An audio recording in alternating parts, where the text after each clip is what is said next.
సోమిరెడ్డికి ఓటమి భయం పట్టుకుందని, అందుకే ముత్తుకూరులో సీఎం సభ పెట్టినట్టు తిట్టించారని సర్వేపల్లి వైఎస్ఆర్సీపీ ఎమ్మెల్యే అభ్యర్థి కాకాని గోవర్ధన్ రెడ్డి ఆరోపించారు. మనుబోల్లో ఆయన ఎన్నికల ప్రచారం నిర్వహించారు. ఈ సందర్భంగా వీధి వీధికి తిరుగుతూ జగన్మోహన్ రెడ్డిని సీఎం చేయాలని ఓటర్లకు విజ్ఞప్తి చేశారు.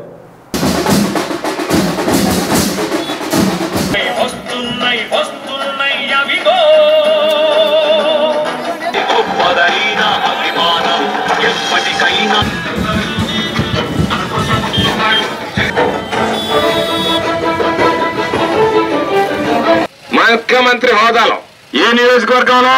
సర్వేపల్లి నియోజకవర్గంలో తెలుగుదేశం పార్టీ తరఫున పోటీ చేస్తున్నటువంటిది ఎవరు? మంత్రి సోమిరెడ్డి. అంటే ఈ ప్రభుత్వాన్ని నడిపినటువంటి మంత్రి పోటీ చేస్తున్నటువంటి నియోజకవర్గంలో మంత్రి స్థాయి చాలక ఒక శాసనసభ్యుడిని ఓడించండి అని చెప్పడానికి సాక్షాత్తు ఈ ఆంధ్ర రాష్ట్ర ముఖ్యమంత్రి వచ్చి ప్రచారం చేసినటువంటి పరిస్థితి సర్వేపల్లి నియోజకవర్గంలో అని చెప్పి సందర్భంగా తెలియజేస్తున్నాను. పాపం జగన్మోహన్ రెడ్డి గురించి కానీ నా గురించి కానీ చెప్పడానికి మేమే అవినీతికి పాల్పడినటువంటి సందర్భాలు లేవు. చంద్రబాబు నాయుడు లాగా అక్రమాలు లేవు. చంద్రబాబు నాయుడు లాగా కోట్లు కేసులు లేవు మా దగ్గర. మేము చంద్రబాబు నాయుడు లాగా కోట్ల లంచాలు ఇస్తూ దొరికిపోయినటువంటి పరిస్థితి లేదు. ఈ రోజు మీరు పెట్టినటువంటి దొంగ కేసుల గురించి మాట్లాడుతున్నారు తప్ప చంద్రబాబు నాయుడు నీతివంతుడు నిజాయితీపరుడైతే చంద్రబాబు నాయుడు అడ్డంగా కేసులో దొరికినటువంటి వ్యక్తి, రేపేదో ఒక రోజు శిక్ష పడబోయేటువంటి వ్యక్తి, దొంగలాగా ఈ రోజు హైదరాబాద్ నుంచి పారిపోయి గుంటూరు చేరుకున్నటువంటి వ్యక్తి, అటువంటి వ్యక్తి ఈ రోజు వచ్చి ఇక్కడికి వచ్చి మా గురించి మాట్లాడాడు అంటే దాని అర్థం చంద్రమోహన్ రెడ్డి వెళ్ళాడు.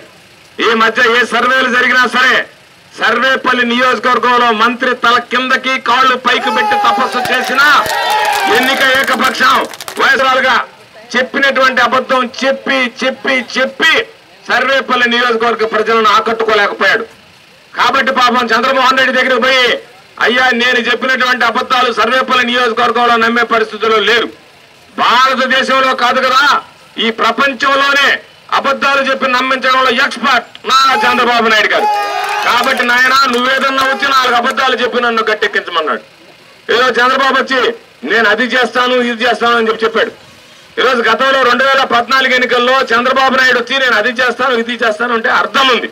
కారణం 2014 ముందు చంద్రబాబు అధికారంలో లేడు కాబట్టి నాకు అవకాశం ఇస్తే నేను చేస్తానని చెప్పుకునేటువంటి పరిస్థితి ఉంది.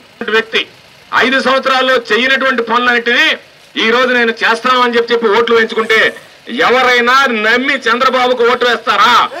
అందుకే చంద్రబాబుని ఎక్కడికి వెళ్ళినా సరే నిన్ను నమ్మం బాబు అని చెప్పి తిరిగేటువంటి పరిస్థితి.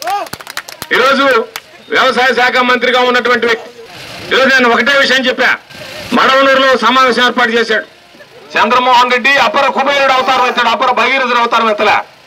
ఈరోజు అనేక సందర్భాలు చెప్పాడు బండేపల్లి కాలువ అని. చంద్రమోహన్ రెడ్డి చెప్పిన ప్రతిసారి నోటితో కాకుండా బండేపల్లి కాలువ అని రోజుకి చెప్పినప్పుడల్లా ఒక పారడు మట్టి తీసి పక్కనేసున్నా బండేపల్లి కాలువ పూర్తయిపోయి ఉంది. అన్నిసార్లు చెప్పాడు బండేపల్లి కాలువను గురించి. ప్రజలను అడ్డం పెట్టి దోచుకోవడం, అంతకు మించి మరొకటి పని లేదు. ఈ రోజు 5 సంవత్సరాల కాలం చేశారు, మీరు రాజకీయం చేశారు, అధికారాన్ని అనుభవించారు. ఈ 5 సంవత్సరాల కాలంలో బండేపల్లి కాలువ కనిపించలే, బండేపల్లి కాలువ అభివృద్ధిని గురించి ఆలోచన చేయలే. ఈరోజు 5 సంవత్సరాల తర్వాత వచ్చి ఇప్పుడు నేను బండేపల్లి కాలువకు సంబంధించి దాన్ని లోడతా ఉన్నాడు. ఇప్పుడు ఏది ప్రభుత్వ భూముల్లో 1 సెంటు భూమి సమీకరించలే. పాపం అష్ట కష్టాలు పడుతున్నాడు. ఓ బృందాన్ని తయారు చేశాడు, కళాజాతరని అందరి దగ్గర తిరగమంటున్నాడు.